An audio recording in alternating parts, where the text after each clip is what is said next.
자, 봅시다. 얘 같은 경우에 보시면 중요한 것부터 볼게요. 얘 중요한 것부터 보시면 기본적으로 소설이니까 서술상의 특징이 제일 중요하겠죠. 서술상의 특징을 보시면 작품의 앞부분은 1인칭 관찰자 시점입니다. 괜찮으세요? 앞부분은 관찰자 그 시점이고 그 다음에 뒷부분 보시면요. 이제 교과서 수록 부분 같은 경우에는 1인칭 주인공 시점으로 바뀌어요.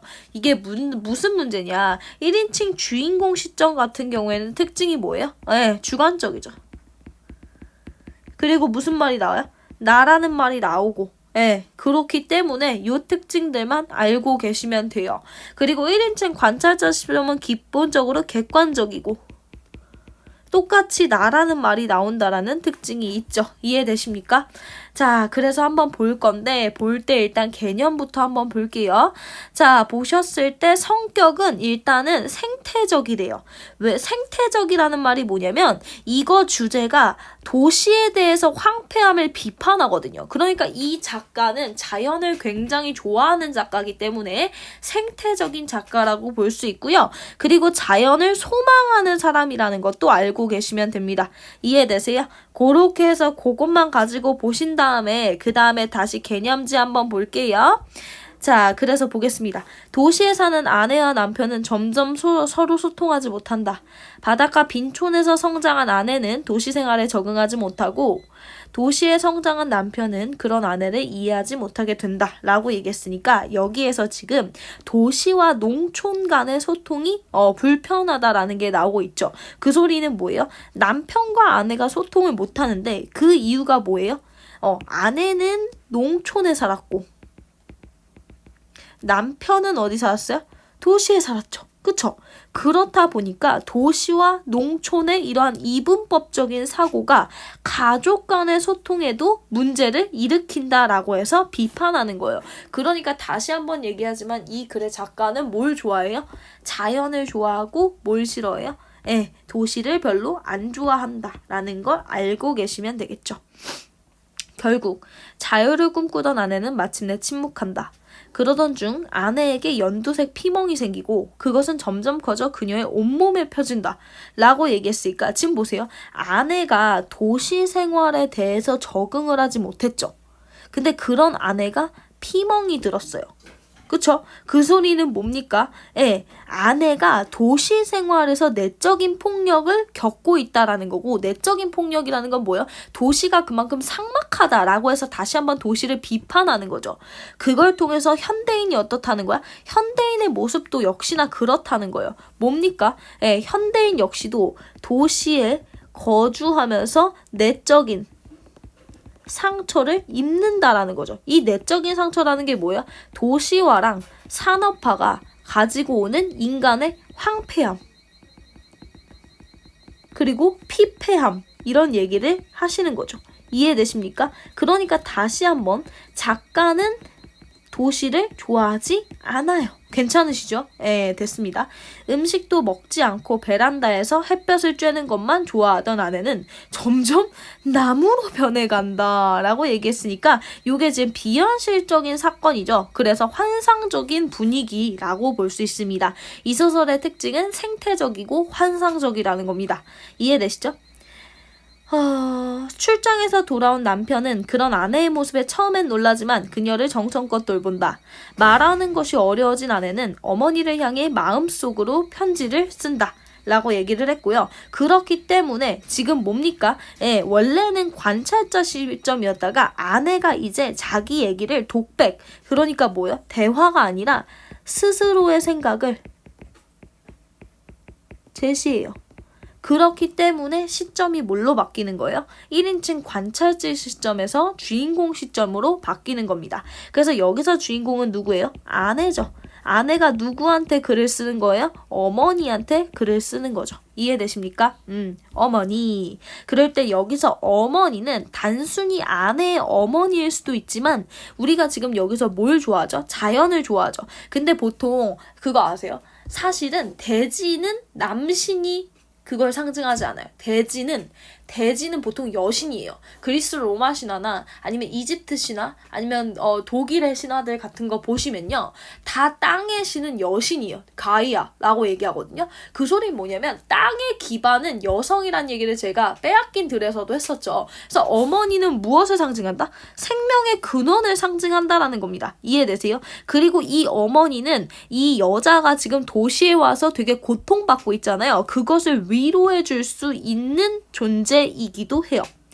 이제 어머니께 편지를 쓸 수 있게 되었어요. 어머니가 두고 가신 스웨터를 입어볼 수도 없게 되었어요. 지난 겨울 여기 올라오셨다가 깜빡 잊고 두고 가신 자주색 스웨터 라고 할 때 지금 보세요. 자주색 스웨터는 어머니를 상징하니 위로가 되는 물건이기도 하고요. 그 다음에 지금 뭐야? 여기 주인공한테 심리적인 안정감을 주는 소재이기도 하겠죠. 이해되십니까? 근데 지난 겨울이라고 얘기했으니까 뭐도 돼요? 계절의 흐름도 된다라는 얘기예요. 이해되십니까? 그래서 자주색 스웨터 나왔고요. 그이가 출장 간 다음날부터 아침부터 오한이 되길래 그 옷을 입어보았어요. 제때 빨아두지 않았던 덕분에 묵은 반찬 냄새이며 어머니 살냄새가 그대로 배어 있었어요. 다른 날 같으면 빨아 입었을지도 모르지만 너무 추워서 또 그 냄새를 오랫동안 맡고 싶어서 그냥 입고 잠들어 버렸어요. 라고 했으니까 여전히 스웨터에서는 심리적 안정을 찾을 수 있다. 다음날 새벽까지 오한은 멈추지 않고 어머니 얼마나 춥고 목말랐던지 마침내 아침 햇빛이 안방 유리창에 비칠 때 나는 소리를 죽여 울었답니다. 그 따뜻한 빛을 좀 더 깊숙이 받아들이고 싶어서 베란다로 나가 옷을 벗었어요. 라고 얘기했으니까 이 여자가 이제 나무가 되어버렸잖아요. 그때의 행위를 얘기하는 거예요. 그러니까 이 부분이 뭐야? 식물처럼 햇빛을 갈구한다는 거고 그만큼 이 여자는 도시 생활에서 지쳤다라는 걸 얘기하죠. 발가벗은 살에 내리박히는 햇빛이 꼭 어머니의 살레 같아서 그 자리에 무릎을 꿇고 앉아 어머니만 불렀어요.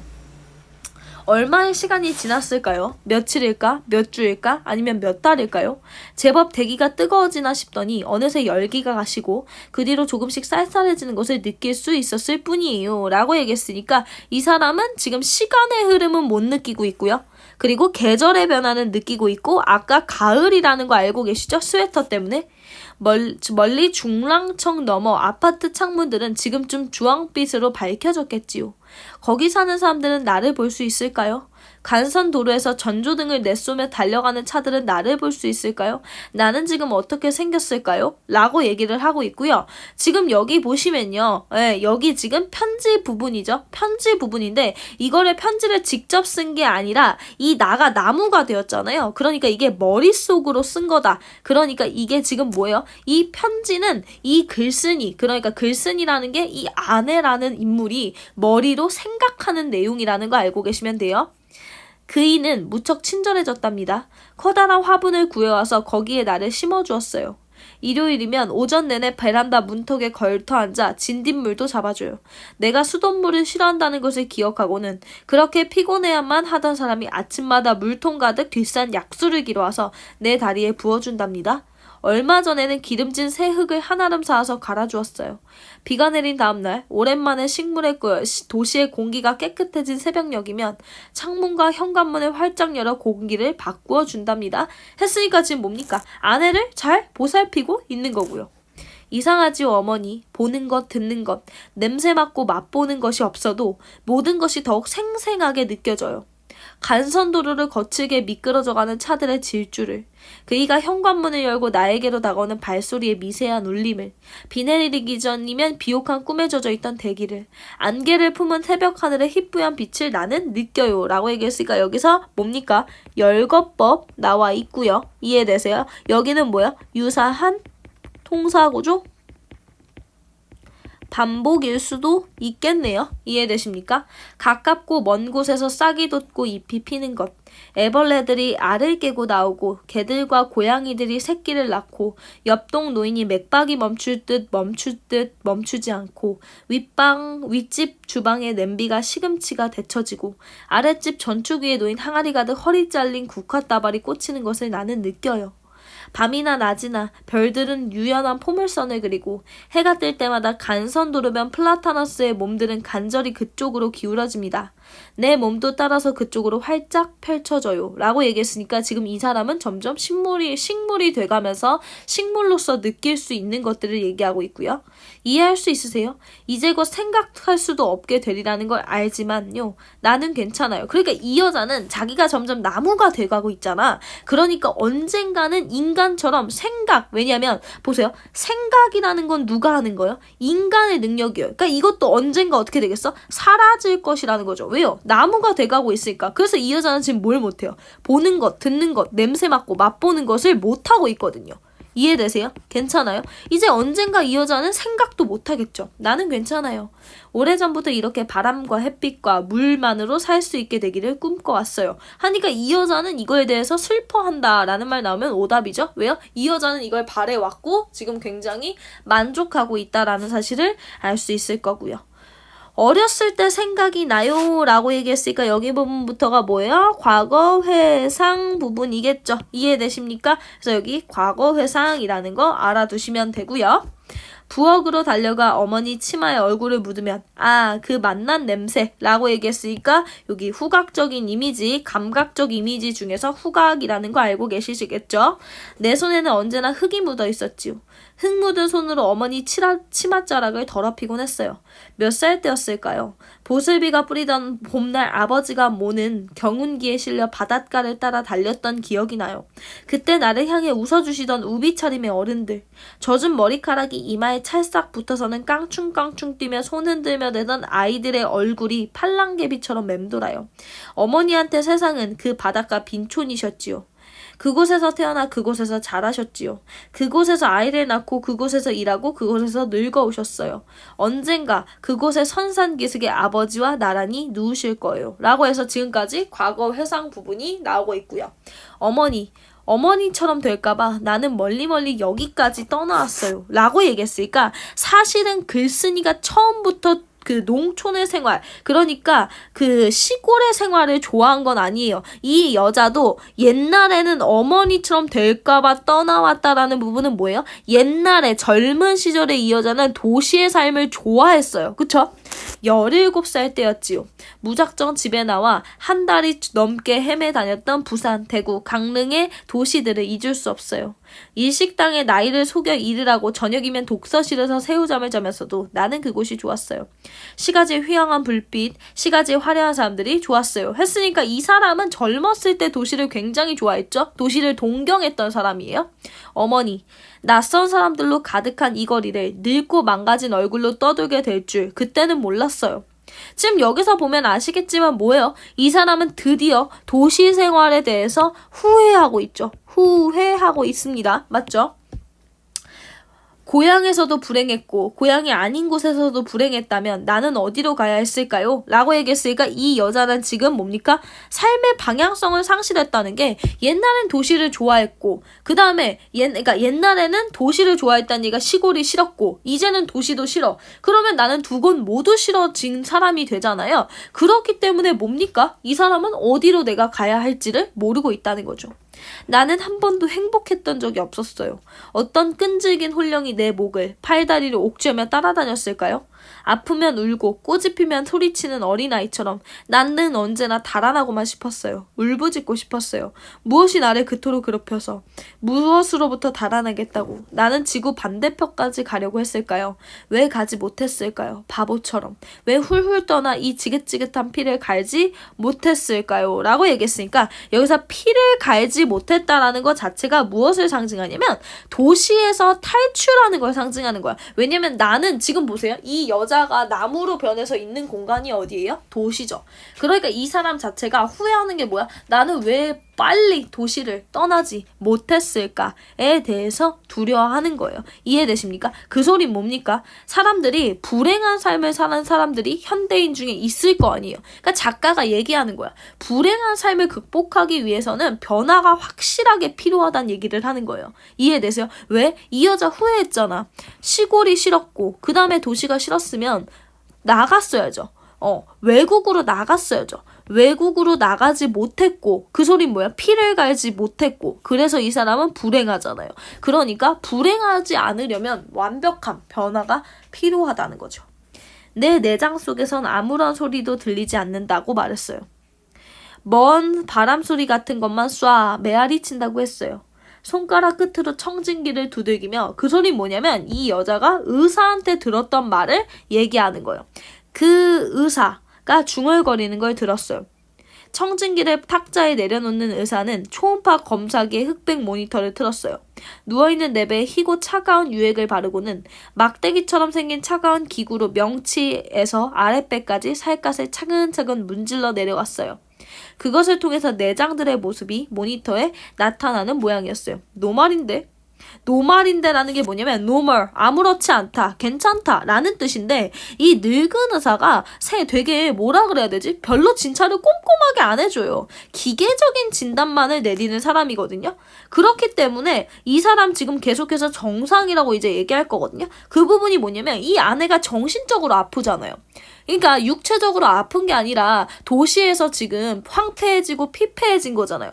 그러니까 지금 이 늙은 의사는 기계적인 진단만을 내리는 사람이기 때문에 문제 상황을 제대로 파악하지 못한 상태인 거예요. 이해되세요? 그러한 모습은 누구를 상징하냐? 현대인을 상징하죠. 그러니까 현대인은 어떻다는 거야? 타인과 소통을 하지 못하고 그렇기 때문에 타인에 대한 문제 상황을 제대로 인식하지 못한다라는 비판이 들어가는 거예요. 그러니까 이 작가는 계속해서 현대인의 그런 차가움들을 비판하고 있는 거죠. 노말인데 하고 입맛을 다시며 의사가 중얼거렸지요.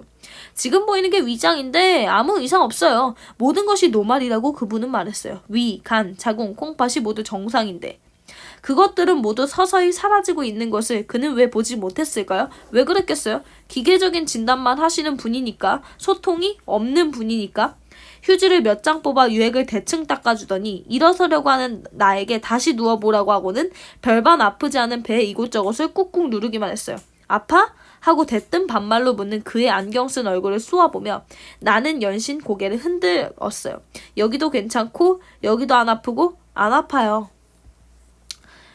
주사를 맞고 돌아오는 길에 다시 토악질을 했어요. 그러니까 뭐야, 이 아내가 아까 막 처음에 보시면 멍이 들었잖아요. 이유도 없이 멍이 들었던 거 기억하세요? 그래서 병원에 갔었어요. 병원에 갔는데 의사는 괜찮다 하고 근데 아내는 계속 아프고 그러다가 뭐가 된 거예요? 나무가 됐죠. 아시죠?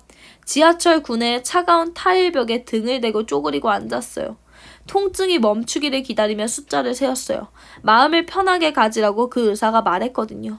모든 것이 마음의 탓이라고 스님 같은 말을 했어요. 그러니까 뭡니까? 여기에서 지금 너는 아픈 데가 없다. 그러니 마음만 편하게 먹어라. 무슨 뜻이에요?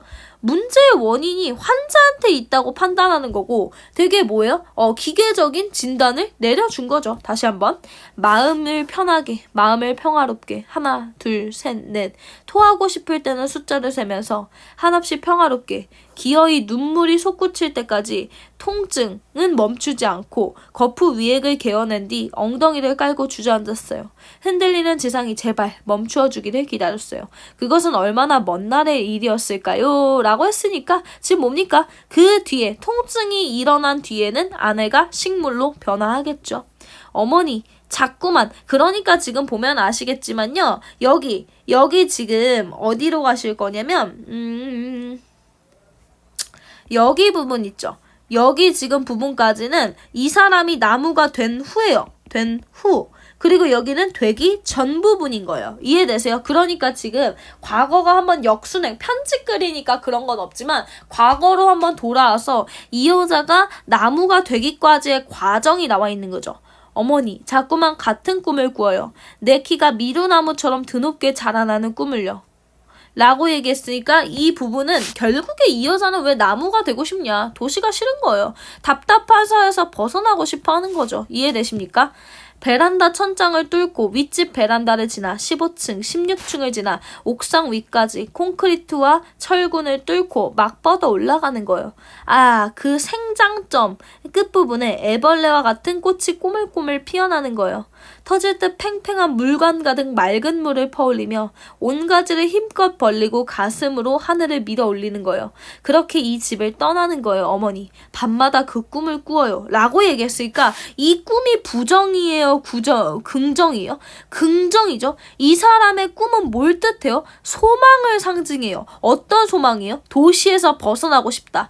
식물의 자연 본원적인 생명력. 그 소리 뭐야? 식물이 돼서 생명력을 갖고 싶다. 무엇을 극복하고? 도시를 극복하고. 이해되십니까? 괜찮아요? 그러니까 이 여자는 계속해서 소망했던 게 뭐야? 도시에서 벗어나서 내가 생명력이 넘치는 자연의 일부가 되고 싶다라고 계속해서 생각한 거죠. 하루가 다르게 추워지고 있어요. 겨울이 된 거죠. 오늘도 세상의 땅에는 얼마나 많은 잎사귀가 떨어졌는지, 얼마나 많은 풀벌레가 죽어갔는지, 얼마나 많은 뱀이 허물을 벗었고 어떤 개구리들은 일찌감치 겨울잠에 들었는지요. 자꾸만 어머니 스웨터 생각이 나요. 어머니 살냄새가 잘 기억나지 않아요. 그이더러 그 옷으로 내 몸을 덮어달라고 말하고 싶지만 말할 길이 없어요. 그러니까 다시 돌아온 겁니다, 여러분. 여기 부분이 지금 뭐야? 바뀐 후 부분이죠. 됐죠? 어쩌면 좋을까요? 그이는 말라가는 나를 보면서 울기도 하고 화를 내기도 해요. 아시지요? 그이한테 가족은 나뿐이었어요. 그이가 부어주는 약수에 따뜻한 눈물이 섞이는 것을 나는 느낄 수 있어요. 불 끈진 주먹이 겨냥할 곳 없어 허공을 휘저어대는 것을 느낄 수 있어요. 어머니 무서워요. 왜 그래요? 왜 무섭냐면 이 여자 식물 됐죠. 식물 됐으면 보통 겨울의 식물은 뭐예요? 소멸의 계절이잖아요. 그러니까 이 여자가 죽을 거죠. 어머니 무서워요. 내 사지를 떨구어야 해요. 이 화분은 너무 좁고 딱딱해요. 뻗어나간 뿌리 끝이 아파요. 어머니 겨울이 오기 전에 나는 죽어요. 이제 다시는 이 세상에 피어나지 못하겠지요. 남편은 나무가 된 아내를 이제 화분에 옮겨 심습니다. 하지만 겨울이 다가와 나무는 결국 시들어보고 마지막 열매를 남기죠. 남편은 아내가 남긴 열매라고 할 때 항상 식물은 열매를 남기는데 이 열매라는 게 뭐예요? 생태계가 순환적이라는 것을 상징하는 겁니다. 그러니까 아내는 죽었어도 죽은 게 아닌 거죠. 다시 생명을 유지할 수 있는 거죠. 이해되세요? 를 화분에 삼으면 봄이 오면 아내가 다시 돋아날까 생각해 본다 라고 나왔고 유명한 작품이죠. 한강. 한강의 채식주의자 라는 게 맨부커상에 올라갔었는데 기본적으로 한강이라는 작가 자체가 자연을 굉장히 사랑하는 사람이에요. 그래서 채식주의자 같은 경우에도 소설 보시면 되게 소설도 있고요. 영화로도 만들어져 있는데 나중에 한번 보시면 좋을 것 같기는 해요. 한강이라는 작가 자체가 워낙 그런 자연 친화적인 걸 좋아하고 도시의 황폐함과 그런 피폐함에 대해서 싫어하시는 분이기 때문에 그런 것들을 아시고 보시면 편하기는 하겠죠. 이해되십니까?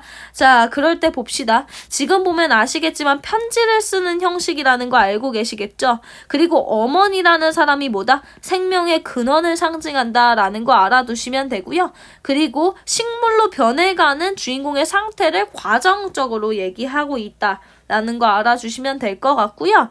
그리고 나서 결국에는 뭘 보느냐. 이 여자가 보고 싶은 거, 이 소설에서 얘기하고 싶은 건 뭐예요? 우리 사회에서 뭐가 있다? 폭력성이 있다는 거예요. 도시의 황폐와 비판 이런 것들에 대한 폭력을 얘기하고 있는 거고요. 이해되십니까? 그렇게 봐주시면 되고요. 그 다음에 의사라는 사람은 어때요? 되게 소통을 하지 못하는 현대인을 의미하는 거고 기계적인 현대인을 의미하는 거죠. 그리고 아내가 꾼 꿈은 아까 뭐라고 제가 얘기했어요? 아내의 소망이다. 무슨 소망이다? 자연의 생명력을 갖고 싶다는 소망이다 라는 걸 봐주시면 되고요. 그래서 작가는 동물과 식물 중에도 식물을 가장 좋아하는 사람입니다. 그래서 한강의 다른 장편소설 채식주의자를 보더라도 제목 보세요. 채식주의자잖아요. 식물을 굉장히 좋아하시는 분이고요. 그리고 식물이 왜 좋냐라고 그분께 물어보면 다른 존재를 해치지 않아서 라는 게 가장 큰 이미지일 거예요. 이해되십니까?